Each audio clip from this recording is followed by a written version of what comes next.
Hey everyone, it's Kelsey. This is Essentially Booked, and it is time for book math.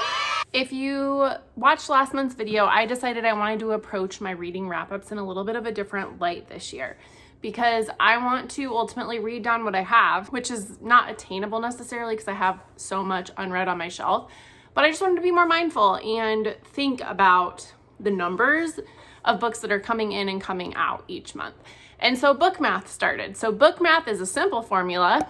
Actually, I should be sitting over here, I think, for where the graphic will be. Okay, so book math is a simple formula. It's how many physical books I bring in minus how many physical books I read, plus how many NetGalley books I bring in, and then minus how many I read for book math. In January, I was at -14.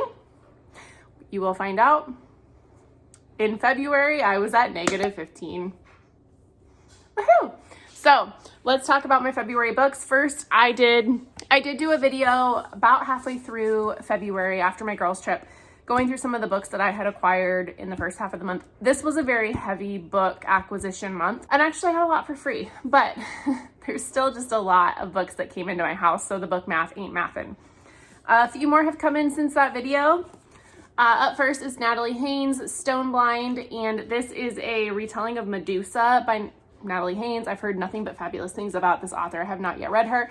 I was so kindly sent this by the publisher, which is Harper Perennial. It's now out in paperback. And then I was also sent The Phoenix Crown by Kate Quinn and Janie Chang from, I believe, William Morrow. Yes, William Morrow tends to be a really great historical fiction publisher for me. This is about, it starts in San Francisco in 1906 in a city bustling with newly minted millionaires and scheming upstarts. Two very different women collide. Gemma, a golden-haired silver-voiced soprano whose career desperately needs rekindling, and Su Ling, a petite and resolute Chinatown embroideress who is determined to escape an arranged marriage. Their paths cross when they are drawn into the orbit of Henry Thornton, who's a railroad magnate, and I think he has an extraordinary collection of antiquities from China, and so they collide. I love Kate Quinn. She's been like a 4 or 5 star author for me for every book I've read, so I'm really excited about this one. And then you've already seen my new release vlog, but I also got Kilt Trip and The Haunting of Velkwood by Gwendolyn Kist. And I've talked about those in my video, so I won't go into those. So that's 4 more books. I got 15 books in February, and then we will talk about my February reads starting right now. All right, so I had a really, really good February reading month. So I gave 3 books 5 stars. I gave 5 books 4 stars, and the rest were 3 or below. I read mostly Sarah J. Maas because, like, why not? So I started out the month by finishing Empire of Storms and Tower of Dawn as a tandem read. I highly recommend reading the books this way. There's a ton of plans on the internet. I will link the one that I did below. But so Empire of Storms is kind of like the plot that you know from the story. Tower of Dawn takes place on a different continent. It breaks off some characters and introduces a ton of new characters. And it is important to the story. I actually really did like this book a lot, but I think reading them hand in hand as they both were unfolding really worked, and it kind of held my attention. I think if you just read this and then, I think the way she published it was this and then Kingdom of Ash, that probably was really jarring for readers. So I do think the tandem read is the way to go. Empire of Storms was 5 star, Tower of Dawn was 4 star, but Tower of Dawn did add a lot to like the plot and the deal with Maeve and just all that stuff. And this was kind of like the standard plot that you're thinking of. A lead and Lorcan have my heart forever and ever. They're my favorite in this series, hands down. I love Kale. I just love the story. I wanted Rolf to have more of a story, but that's its own thing. So I read those, and then I finished Kingdom of Ash. It's a honker. Loved it, 5 stars. I think Throne of Glass might be my favorite series, but I am rereading the other books in her universe right now. I'm currently in the middle of the ACOTAR series and will hopefully start Crescent City by the end of March to have fully formed thoughts. But I just loved this story. I thought it was really fleshed out. I thought the world was great. The characters, Selena, Aelin, the best. The amount of grief they've faced, just everything. Really fun to read with friends.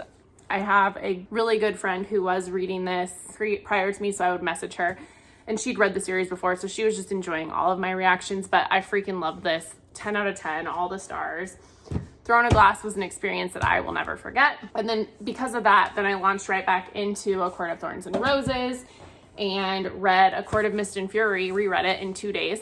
I have read this whole series. It's fun reading this book through the lens of having read it because you pick up on so much more. So Rice, or Reese, I don't know how you say it. I like Rice. That's how I've read it from the beginning. Kind of like the Hermione thing for all of us elder millennials, but I'm gonna go with Rice because it works for me. When there's a movie and they tell me that I'm wrong, that's fine. I just pick up on so much and it's so much fun. I do really like Lucian. Again, I think I loved this series so much, but now having read Throne of Glass, I think I like Throne of Glass more, but I still have to read the other two, two books plus the novella, but I think I'm going to skip the novella. So all in all, having fun with that. Not a lot to say because it's a reread. For library books this month, I read Bride by Ali Hazelwood, and this is her new paranormal romance following a half-human vampire, or no, she's a full vampire, I think, who makes a deal with werewolves and ends up marrying the alpha of a pack, and their romance. They're supposed to hate each other, they're sworn enemies, but then they find out there's a little bit more going on in the politics that they don't agree with. For it being a paranormal romance, the world building isn't hard to get into. That's what I love about it. The romance was great. I loved the characters, but now it's 3 weeks later. I don't remember much, but I did give it a solid 3 stars, which for romance, great for me. A Dish Best Served Hot by Natalie Kana. I wanted to read this because it was a book club pick for the Fated Mates podcast, and they do read-alongs and then they do podcast episodes. And I had read her first book that I actually gotten as a review copy, and I really liked it. The best part about this series is that, especially this one, there's fat representation and then the main character is bisexual, but this is a male-female romance. So she is kind of the leader of a nonprofit for at-risk queer kids, and she creates this safe space for them to come when they just need a safe space. They need adults who see them and validate them because maybe in the world they don't. And she's trying to save this center from being destroyed by development in Chicago. Of course, the man she's falling in love with is a contractor tasked with destroying this, but they're also childhood sweethearts. He's a veteran. There's a lot of just really fun dynamics to that story, a lot of depth into the character's story. But there's also each of their grandfathers plays a role, and this was in the first book too. It's elderly people being naughty and misbehaving and being hilarious is another side story that I just so appreciate in this series. And then I read Then Joan Is Okay. I did this as an audiobook for the Modern Mrs. Darcy book club. This is about a woman who is a doctor from China, but she was raised in the United States, and she is seeking approval of her parents. She's a workaholic. She doesn't really have a social life, to the detriment of her mental health. And then COVID hits and she has to reevaluate everything because the hospital is really worried about her mental health and they want her to take care of herself, but she doesn't know how to slow down and be and enjoy. And so you kind of just see her reckoning with what that means to just be and be healthy and be the best version of yourself. It was a 3-star read. I liked it, didn't love it, but it was a Modern Mrs. Darcy book club pick, so it was fun. It was a little hard to read about the COVID parts because COVID happens and she's a doctor in New York City, which was the epicenter for quite a while.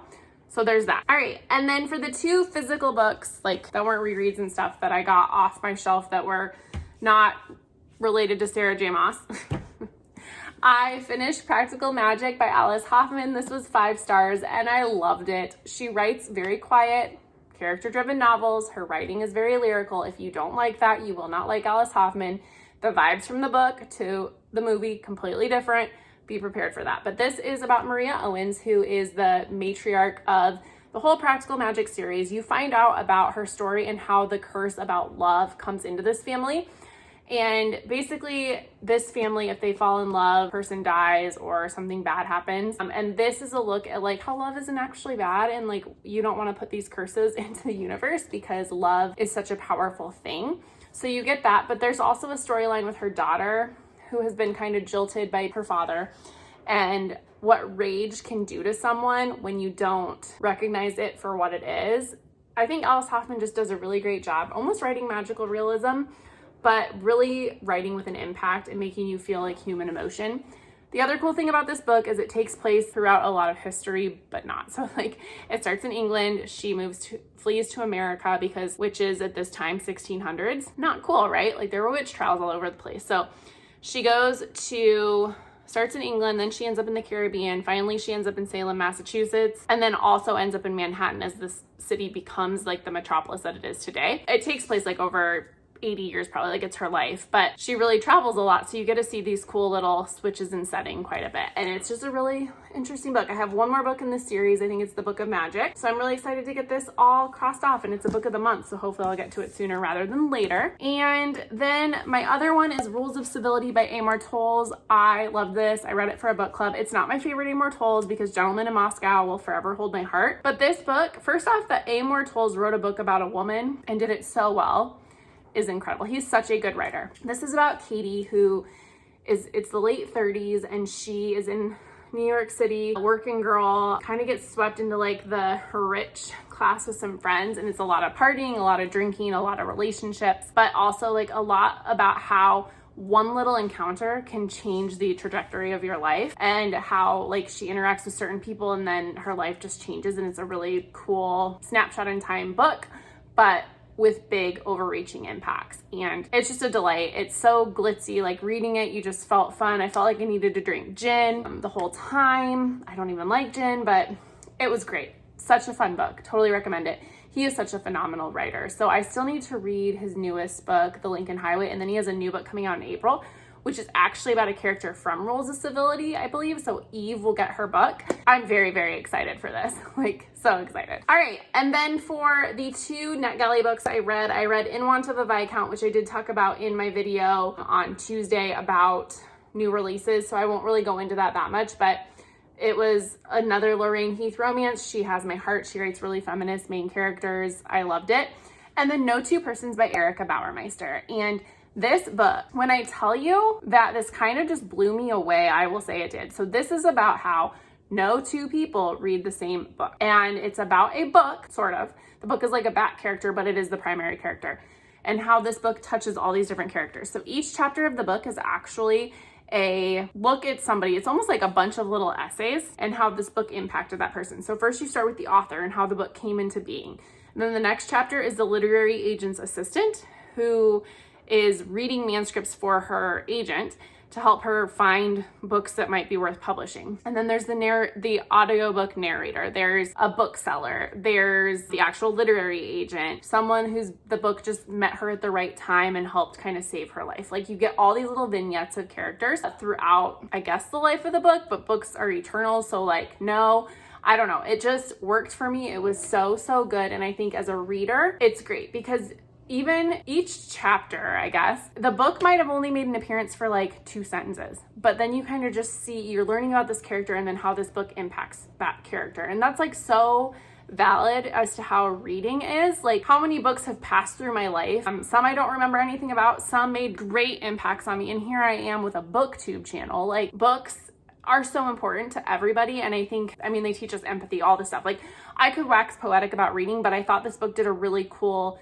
job of like showing that, and how sometimes books hardly make an impact and some just dominate your whole life. And then even for the people who put that book into being, how that book is a part of them. It was just a really lovely, well done book. It is more of a literary book, so know that going into it, but I really liked it. It's not super sweet. It covers some really hard, heavy topics, but again, such an excellent, excellent read. All right, so that is book math, and I'm really hoping that in March I don't have as many books come in, so that maybe I could have a positive number. It's not looking like it, but I don't feel like I've had as much. We're going out of town for a weekend, my husband and I, for a anniversary trip, so I might go book shopping there, but I'm only going to try to buy 1 or 2 books, and I kind of think I know what book it is, and it's going to be more of a lawyer book, so I don't know if I'll count it. I would like my book math to be a little less excessive, like not in the negative teens.